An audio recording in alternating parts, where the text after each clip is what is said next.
네, 주말엘라의 도전 오늘도 우리를 즐겁고 유익하고 유쾌하고 씩씩하고 용감하고 활기차게 이끌어주실 소중한 세 분 자리해 모셨습니다. 네. 먼저 우리의 소중한 정미 씨. 네, 안녕하세요. 반갑습니다. 남편이 아내를 돕듯 두 모질한 MC를 돕는 스마트한 남정미입니다. 반갑습니다. 그래요. 모자라다고. 네, 저는 뭐 인정합니다. 인정해야 되겠네요. 네, 우리가 지금부터 저 사람을 공격합시다. 네, 모자란 사람의 힘을 보여주십시다. 자, 그렇다면 정미 씨는 네. 아침에 일찍 나올 수 있는 나만의 노하우. 저는 개인적으로 전날 입을 옷이나 이런 거는 이제 함부로 골라서 입으면 사이즈가 좀 문제가 있기 때문에 네. 정리를 해놓고 침대 머리편에 놔두고 근데 다음날 딴 옷 입고 나와요. 그런 분들 많아요. 그 옷은 맞아요. 2달째 가만히 있는 옷. 가만히 있는데 네. 다 생각했던 거 맞아. 네. 거기 내놨었지 이렇게 생각하고 그러니까 좀 원래 안 하던 버릇을 들여서 준비를 하니까 네. 그냥 다음날 입고 나오는 게 더 잘 어울리는 경우도 있고 그렇더라고요. 준비는 잘 안 하는 편이에요, 사실. 예. 그럼 준비를 좀 하셔야 어쩐지 되는데. 아침에 자꾸 늦으시더라고요. 아니, 뭐 늦지는 않은데 곰이 한 마리 들어오는 것 같아요. 분장실에. 이러고. 그런 느낌은 좀 있습니다. 네, 그렇죠. 이분의 함부로 퍼 같은 거 입고 공원이나 이런 데 안 가려고요. 사냥꾼이 총 쏠까 봐. 그래요. 조심하셔야 됩니다. 네. 자, 이분의 아침은 또 어떨지 궁금해집니다. 여성과 관련된 취업 이슈를 소개해 주실 이지연 컨설턴트와 함께합니다. 안녕하세요. 네, 안녕하세요. 이지연입니다. 네. 항상 좀 단정하게 이렇게 잘 차려입고 오시니까 아침에 뭔가 조금 여유롭지 않을까라는 생각이 드는데 어떠세요? 아니, 저런 신분이 바쁠 수도 있어요. 네, 준비를 할게 굉장히 많아서. 바쁩니다. 네. 네. 옷 같은 경우는 자면서 생각 좀 해놓고요. 네. 바쁘면 바르던 화장품 하나둘씩 줄이고 네, 그렇게 하고 나옵니다. 그럼 나만의 노하우는 없나요? 나만의 방법? 아침을 빨리 나올 수 있는? 네, 없는 것 같은데요. 그러니까 일찍 자는 거? 일찍 자는 네. 쉽지 않은 거? 그래요. 그렇죠. 뭐 좋은 방법이죠. 네, 그렇죠? 정말 5분만 일찍 일어나도 아침이 여유로워질 수 있는데 그게 좀 잘 안 되죠. 그렇습니다. 네. 자, 또 한 분 모셨습니다. 이태진 취업 컨설턴트 자리했습니다. 안녕하세요. 네, 반갑습니다. 안녕하세요. 이태진입니다. 네. 어떠세요? 나만의 일찍 나올 수 있는 방법. 남편도 챙겨주셔야 될 거고. 아이도 챙겨요. 아이는 아이는 없어요. 없구나. 네. 아직 없으니까. 저는 뭐 챙겨주고 뭐 챙겨받고 이런 걸 아직 안 해봐서 오. 네, 그냥 각자 알아서 뭐 빨리 하던가 하는데 저는 이제 특히 아침 식사는 네. 저녁 한 9시부터 10시까지 국 끓이고 밥 끓여놓고 하는 편이에요. 아침에는 도저히 그 수가 전기밥솥 뭐 예약은 별로 안 좋아해서요. 누르기가 좀 그래서 그 9시에서 10시 그러니까 뉴스 보면서 하는 편이에요. 얘기를 말씀 딱 들어보면 한마디로 네. 저녁을 아침에 연장해서 먹는 거네요. 뭐 그걸 그런가요? 뭐 미리 준비하는 것처럼 포장하셨는데 어쨌든 저녁을 아침에 그대로 끓여서 먹는다 이 말씀이시네요. 동면 취하기 전에 많이 먹고 그렇죠. 자는 뭐 그런 느낌인 거죠. 다음날 걸 미리 먹는군요. 네. 자, 그럼 방법 있어요, 현실? 저는요, 내일 입을 옷을 입고 잡니다. 근데 되게 반듯하게 주무시나 봐요. 그래요. 주름 하나도 그럴까라는 없어요. 생각을 늘 해요. 정말 맞아, 아침 맞아, 바쁠 맞아요. 때는. 네, 근데 그럴 수가 그래요. 없더라고요.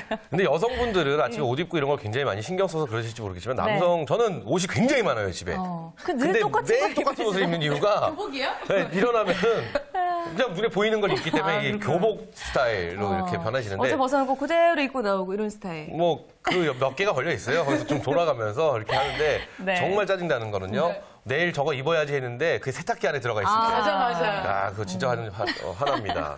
저는 기억나요. 전 방법이 있어요. 어떤 방법이요? 자취할 때. 자취할 때. 대학 시절 자취할 때, 큰일 보면서, 머리 감고 양치질하고 세수하고 한 번에 다 하는 대단한 능력자시네요. 원서 시스템이라고요? 여러분들 모르시지만, 남성분도 이런 분들 의외로 많습니다. 그 자세한 방법은 저희가 듣기 싫으네요. 네, 말씀드리지 않도록 하겠습니다. 네. 자, 그럼 오늘 여성과 관련된 취업 이슈를 준비해 오셨는데 어떤 소식인가요? 네, 지금 새 정부가 도입이 되면서 많은 국정 과제들이 발표가 되고 있는데요. 네. 그중에서도 여성 및 출산 장려 정책들 중에서도 오늘은요.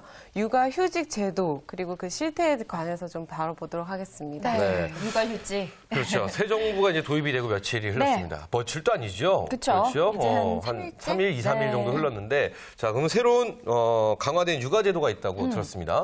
네, 이제 저출산 제도를 좀 이제 해소를 하기 위해서 임신 중 근로시간 단축 신청제라는 제도가 좀 도입이 됐고요. 네. 그다음에 만 12세 이하의 어린 자녀를 둔 가정에서는요, 예방접종 같은 경우에는 필수가 아니었는데, 이제 본인 부담금 폐지가 되면서 그런 제도들도 도입이 됐습니다.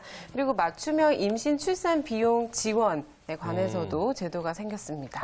일단 뭐 굵직굵직 제목만 들었는데 일단 여성분들이 반길 만한 소식이에요. 그래요. 일단 임신을 했을 경우에는 예. 근로시간이 단축이 된다는 네, 거고. 그걸 신청할 수가 있고. 그렇죠. 그리고 예. 또 하나는 이제 출산을 했을 때 지원금이 나온다는 건가요? 기존에 있는 그 맘 카드인가요? 네, 고운맘 그렇죠. 카드. 고운맘 카드 그거랑 좀 다른 느낌인 것 같아요. 네. 이것도 뭐 추가된 정책이나 이런 거, 고운맘 카드 이런 거 더 자세히 알려주세요. 네, 다들 잘 아시고 계시네요. 그럼요. 저희는 다 기혼자니까요. 네. 고위험 산모들에게는요, 50만 원 정도의 고운맘 카드가 제공이 되고 있습니다. 예. 좀 추가 지원이 되고요. 2016년까지는 공공형 산부인과들을 점차 시행해 나가게 되면서 네. 수를 늘려나갈 계획이고요. 그다음에 요즘 여성과 아동에 대한 폭력이 굉장히 이슈가 되면서 인권 관련한 어떤 교육들도 강화가 될 예정입니다. 네네. 그래서 마지막으로는 또 여성 관련한 어떤 인력들을 많이들 이제 정부나 아니면 공공기관 같은 경우에 또 여성 인력들을 많이 대체하기 위해서 여성 아카데미를 운영할 계획이라고 합니다. 여성 아카데미. 여성 그러니까 아카데미. 여성을 위한 제도들이 달라지는 게 상당히 많은 것 같은데 네. 사실 이제 오늘 구체적으로 알아볼 게 육아휴직 제도잖아요. 근데 육아휴직 제도가 있지만 기업 눈치를 보느라고 그렇죠. 제대로 사용하지 못하는 분들이 많은데 그렇지 않나요? 네, 예전에 비해서는 사업주 같은 경우에도 인식이 많이 변화가 좋게 많이 변했습니다. 대기업 같은 경우에도 요즘 이제 육아휴직을 많이 장려하고 있는 추세이고요. 하지만 이 와중에도 또 사업장에 육아휴직을 사용했다가 퇴직을 강요받게 되는 그런 사례들도 많이 있습니다. 네. 그러니까 정말 많은 분들이 걱정을 하시는 게 육아휴직이 있어서 육아휴직을 사용을 한 다음에 네. 복직을 했을 경우에 내 책상이 복도로 나와 있다라는. 그러니까요. 그렇죠. 책상이 그런 남아있으니까. 압박. 그렇죠. 그럼 이상하게 왠지 내 책상 위에 복사기가 올려져 있는. 그렇죠. 네, 뭐 이런 느낌들.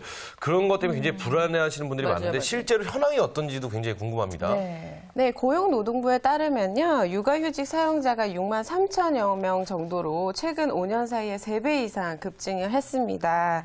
그래서 육아휴직을 이제 많이들 이용을 하시는데요. 네. 육아휴직 이후에 이제 6개월 동안의 고용 유지율을 좀 이제 조사를 했는데 6월 기준으로 78.9%라고 합니다. 이 수치는요, 여성 한 10명 중에 한 2분 정도는 갔다 와서 퇴직을 하시거나 아니면은 이제 복직을 하셨다가 6개월 이전에 퇴직을 하게 되는 그런 사례를 한 2분 정도로 보실 수 있겠습니다. 10명 중에 2명이면 5분의 1이니까 상당히 많은 비율이죠. 그래요. 예.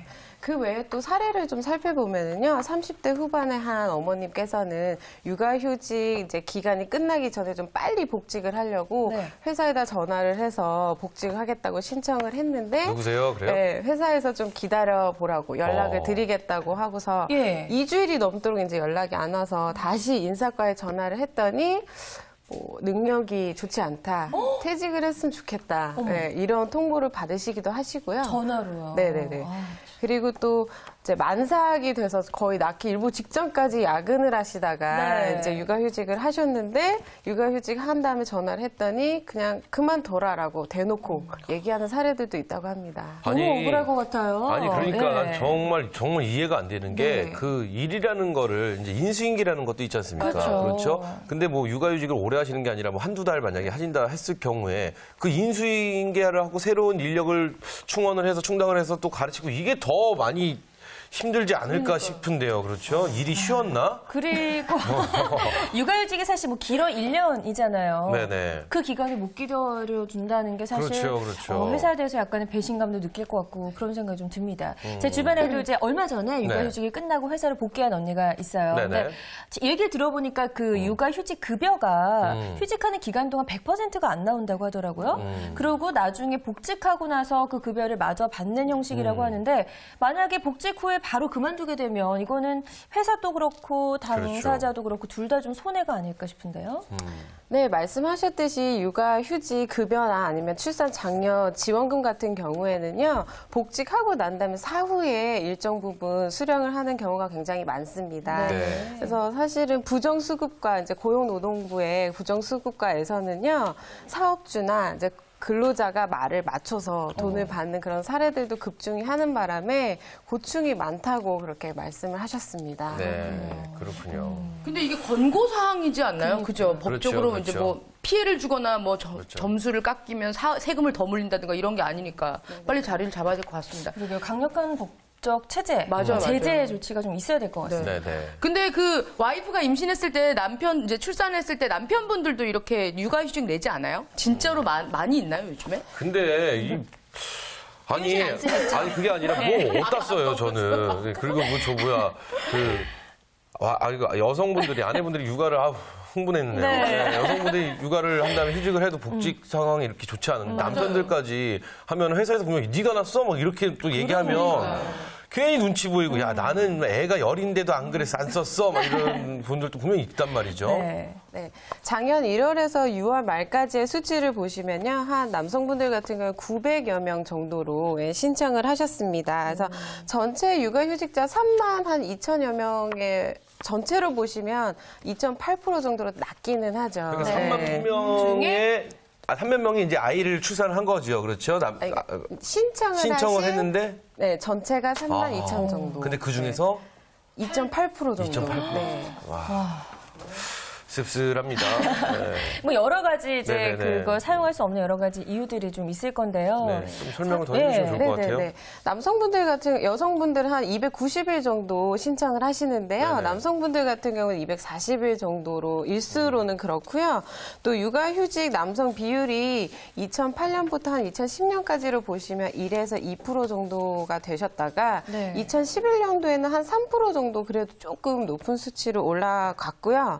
네, 혹시 2001년도에는 육아휴직을 신청한 남성분이 몇 명인지 혹시 아세요? 2001년도. 글쎄요, 저희가 뭐 그거 조사하는 사람은 없지 아니니까. 않았을까요? 예. 그 당시에는 근데 또 잘 몰랐었을 수도 있어요. 두분 그래요. 계셨습니다. 두 명이요? 네. 단 2명. 네. 그 두 분은요, 우리나라. 이 정책을 만드신 만드신 분들? 분하고, 그래, 이거 해라, 라고 하신 분, 이게 두 분이 아닐까 싶어요. 너무하네요. 진짜. 두 분 계셨는데요. 그래도 2011년도 수치를 보시면 네네. 1,500명 정도로 이렇게 많이 늘어나기는 했습니다. 그러네요. 네. 요거 많이 알려야 돼요. 몰라서 못 쓸 수도 있거든요. 맞아요. 예, 맞아요. 맞습니다. 자, 그래도 뭐 육아휴직제도 새 정부가 도입이 되면서 좀 더 개선이 될 뭐 여지가 있고 또 그렇게 발표를 하고 있으니까 좀 네. 기대는 해봅니다. 그렇죠? 그렇다면은, 조금 더 우리를 기쁘게 워킹맘들이 좀 더 일을 편하게 할 수 있게끔 네. 무엇인가가 좀 더 개선이 돼줘야 되지 않을까라는 생각을 해보는데, 그래야지만 또 우리 워킹맘들이 열심히 일도 하고. 그쵸. 또 그렇죠? 둘째도 또 낳고 셋째도 둘째도 낳고 셋째도 하고 이게 뭐 전체가 좋은 일이 아닐까 네. 싶은데 뭐가 있을까요? 네, 아무래도 공무원이나 교직에 계신 어머님들 같은 경우는 조금 수월하시지만 또 영세 사업자나 아니면 비정규직 어머님들 같은 경우에는 퇴직을 강요당하는 일이 굉장히 많습니다. 네. 그래서 많은 전문가분들께서는 정책적으로 좀 육아휴직을 낸 그 상황에서 이제 대체 인력 풀이 조금 더 가동이 되면 어머님들이 좀 더 쓰시기 쉽지 않을까라는 말씀들을 많이들 해주시고 계십니다. 네, 그렇군요.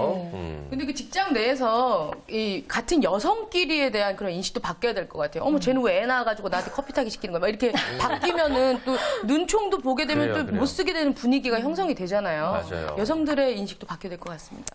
네, 말씀하셨듯이 뭐 주변에 많은 여성분의 인식들도 굉장히 중요하지만 또 저희가 볼 때에는 내가 임신했으니까 또 이렇게 좀 그런 것들을 뭐 다른 사람이 다 이해해주길 바란다기보다는 자신이 좀 더 프로페셔널하게 자신의 일을 좀 더 그 잘 처리해 주시면요. 회사 입장에서도 말씀하셨듯이 그 짧은 기간 동안에 다른 사람을 또 쉽게 뽑기 힘드니까요.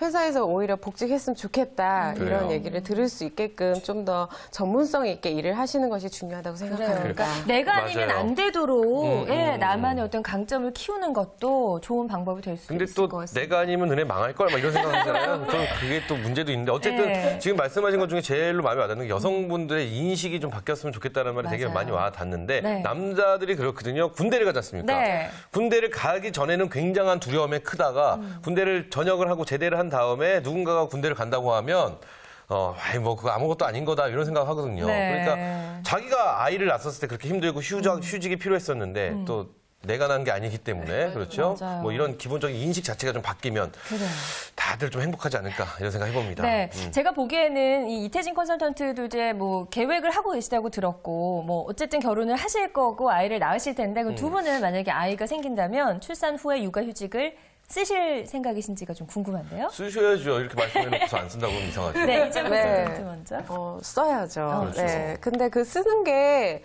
꼭 저를 위해서라기보다는요. 네. 제 몰골도 사실은 좋지 않을 것 같은데요. 아. 네. 부어있는 나를 보고 다른 사람들이 힘들 것이다. 근데 실질적으로 네. 만약에 육아휴직을 쓴다라고 했을 때 본인이 좀 두려운 면이 있어요? 이태진 컨설턴트? 그렇죠. 이제 내 일자리가 이제 없을 것 같다라는 뭐 새 인물들이 또 젊은 친구들이 맞아요. 막 또 이렇게 막 되고 오니까 아, 내 자리는 이제 그 사람들로 채워지는 건 아닌가 하는 불안감 때문에 어렵게 생각을 하죠. 아, 그렇군요. 선희 씨도 그렇게 생각하세요? 저요? 네, 불안하세요? 네. 인식을 바꿔야 된다고 제가 그렇게 말씀드렸는데 뭐 불안해하지 마십시오. 제가 기훈 지켜드리겠습니다. 씨가 제일 불안해요. 제가 지켜드릴게요. 진짜요? 그럼요. 제가 알겠습니다. 무조건 지켜드리겠습니다. 네. 네. 자, 이번에는 이태진 컨설턴트가 준비해 오신 내용 들어볼까요? 뭐 장롱 면허, 장롱 자격증, 뭐 장롱 학위 많이 있으실 거예요. 저도 장롱 면허인데요. 네. 운전면허를 안 왔는데요. 우선 그런 게 있어도 활용 가치가 없어서 한 구석에 이렇게 처박혀 두는 그런 걸 장롱이라고 하는데요. 네. 오늘 제가 준비한 내용은 여성 박사 백수 시대라는 내용이에요. 네. 그 예전에는 뭐 여성 박사라고 하면 대학가에서도 굉장히 인기도 많고 했는데요. 지금은 10년을 투자해도 갈 자리가 없어서 보따리 장사, 뭐 강사, 뭐 학원 강사로 전전하고 있다고 합니다. 그래요. 좀 슬픈 현실이에요. 박사가 너무 많아요. 제 주위에도요. 네. 박사가 한 대여섯 명 있어요. 근데 너무 많아요. 그렇다면은 지금 현재 이 장롱 박사 현황이 어떻게 되는지 좀 궁금합니다. 우선 2012년 네네. 국내 박사학위를 취득한 여성은 한 4천 명 정도 넘는다고 해요. 네. 근데 이 중에 또 취업자가 55%밖에 안 된다고 합니다. 절반 수준이네요. 네. 그리고 2명 중 1명은 놀고 있다는 얘기인데요. 그 우선 여성 박사들이 뭐 주변에 이렇게 많이들 있으실 거예요. 지금 네. 얘기하신 대로 많이 있는데요. 남성 박사보다 여성 박사가 계속 늘고 있는 추세라고 합니다. 네. 그렇군요. 근데 참 박사 되기 힘들잖아요. 그렇죠, 힘들죠. 네, 근데 근데 이렇게 공부해가지고. 박사 되기가 힘든데 네. 그만큼 취업하기가 더 힘들다는 얘기예요. 그러니까 취업이 안 되니까 그냥 공부를 계속 하시는 분들이 제 주변 분들은 거의 다 그래요. 그래서 박사까지 따셨는데 네.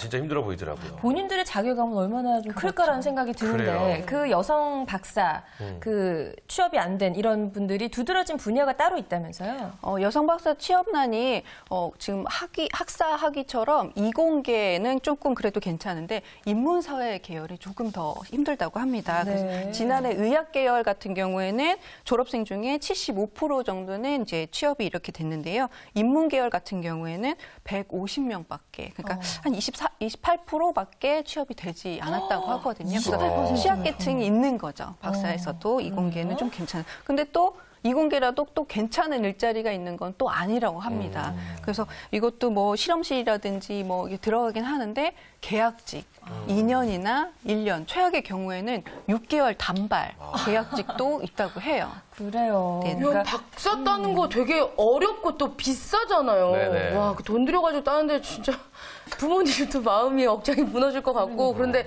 요 고학력 여성분들이 취업하게 된다면 어디로 가게 될까요? 처음에 제가 말씀드렸다시피 이게 너무 심하다 보니까 박사님들도 이제 사교육 시장에 진출을 하신다고 합니다. 그래요? 네. 뭐 국문학 박사로 한 12년 차인 뭐 누구를 인터뷰를 했는데요. 30, 40대 비혼 박사들이 더 어렵게 생활을 한다고 합니다. 그래서 혼자 뭐 입시 강사 막 뛰고 이렇게 하는데 혼자 뭐 벌어서 삶을 꾸리는 것도 굉장히 힘들다고 이렇게 하는데요. 지금 할당제, 여성 교수 할당제가 있었다고 해요. 네. 근데 그거는 양념일 뿐. 네, 겉에 뭐 포장일 뿐 그렇게 많이 되지는 않고, 특히 또 여성들 같은 경우에는 스스로 잘하니까 네. 선배들이 이렇게 잘 끌어주거나 하는 것이 없어서 남성들이 이렇게 뭐 남성 보다 선배들이 끌어주고 하는 것이 조금 약하다고 합니다. 아무래도 이제 각 분야에 진출하신 분들이 아무래도 남성분들 더 많을 테니까 후배를 끌어준다고 해도 남자 후배들이 더 많을 거고. 그래요. 그리고 아까 비혼 여성분들 얘기를 하셨는데 사실 이분들이 공부를 계속 하시다 보니까 혼인 시기를 놓치면서 자연스럽게 비혼이 된 가능성도 저는 있다고 보거든요. 그럼요. 더 서러운데요. 네. 그럼 여기서 우리가 지금 굉장히 이게 장농 박사 그래갖고 네. 아 장농 전문가가 나오는구나 이렇게 생각을 했었는데 네, 그런 건 아닌 것 같고 분위기 좀 바꿔보죠. 네. 우리가 집에 있는 장농 땡땡, 내가 갖고 있는 장농 땡땡, 장롱 면허라든지. 장농 면허라든지 뭐 장농 무슨 뭐 자격증 종류 뭐가 있을까요? 우리 정미 씨 뭐 있으세요? 저는 집에 장롱 못 입는 옛날 장롱 작은 옷 요 정도. 장농 속에 들어있는 건 그거밖에 없다. 그럼요. 근데 그게 좋은 거예요. 왜냐면 내가 갖고 있는 자격증이라든지 이런 걸 계속 활용하고 계시다는 얘기잖아요. 자격증이 없어요? 그렇죠. 알고 있습니다. 자, 뭐 어떠세요? 네. 이태진 컨설턴트? 저는 아까 말씀드린 장롱 면허 면허가 딴지 있어요. 10년이 됐는데요. 그 시댁이 좀 전라도여서 되게 멀어요. 네. 한 4시간 정도 가야 되는데 신랑한테 이렇게 시키자니 이제 너무 죄책감이 느껴지는 거예요. 아, 있는데 해야 되는데 하는데 네. 이게 실행이 안 되는 게 신랑도 좋아하진 않을 겁니다. 그렇죠? 네. 아, 좋아요. 네. 10년 동안 있었으면 이제 자동적으로 일종 따셨겠네요. 그냥. 아, 원래 일종 땄어요. 하셔야겠네요. 그래요. 네. 그럼 우리 이정 컨설턴트. 저도 특별히 뭐 장롱 면허나 이런 거는 없고요. 네. 비슷하게 뭐 옛날에 산 인터넷으로 산 장롱 옷, 그냥 구두. 네. 제 취지는 이게 아니었는데 막 던지시는군요. 기은 씨는요? 저는 군대를 오늘 군대 얘기 많이 나오네요. 네. 군대를 얘기한 다음에 할 게 아무것도 없는 거예요. 네, 전혀 복학하기도 그렇고. 네. 그래서 지갑을 딱 열면서 내가 무엇을 할 수 있는가 하고 장롱을 지갑을 열어서 딱 봤더니 하나가 딱 나오더라고요. 면허증. 그래서 네, 그 택시 운전 아르바이트 했어요. 네, 할 게 내 면허증을 활용을 해야겠다. 이런 생각. 괜찮네요. 네. 네. 그렇습니다. 어찌되었든 그래요. 누구나 하나씩은 네. 다 갖고 있을 줄 알았더니 이분들은 안 갖고 계시는군요. 그러네요. 작은 옷만 갖고 계시는군요. 어쨌든 자 여성 이 장롱 박사가 많다는 거 계속 저희가 문제가 되고 있다고 말을 하고 있는데 근데 이게 국외와 국내 박사 학위에 대한 뭐 어떤 차이도 있다고 들었습니다. 이건 어떤 내용일까요? 네, 맞습니다. 국내 박사들은 더 심하다고 하는데요. 우선 그 석사는 국외에서 하고 네. 박사를 국내에서 한 경우에는 교수 임용할 때 그 외국에서 박사 학위를 취득한 사람들한테 치액이 마련이라고 합니다. 네. 왜요? 외국 학교가 더 좋아서요? 우선 최종 학력을 우선시하는 그런 고수적인 것 때문에 우선은 임용에서 많이 탈락된다고 합니다. 네네. 야, 근데 이것 좀 바뀌어야 되는 거 아닌가요? 우리나라 그런 거 있어요. 네, 왜냐면은 네. 저는 외국 학교 어디에서 유학 갔다 오고 이런 것보다 차라리 우리나라에서 쭉 공부하고 우리나라에서 하는 거지. 우리나라 교육열이 얼마나 높은데요. 그렇죠? 그리고 우리나라 교육 수준이 굉장히 높습니다. 외국이 절대 좋은 게 아닌데. 그러니까 무조건 외국 갔다 그래요. 왔다고 하면 더 이렇게 우대해주는 이런 현상들도 좀 바뀌어야 될 것 같다는 생각이 드네요. 맞습니다. 자, 그럼 여성 장롱 박사 이렇게 많습니다.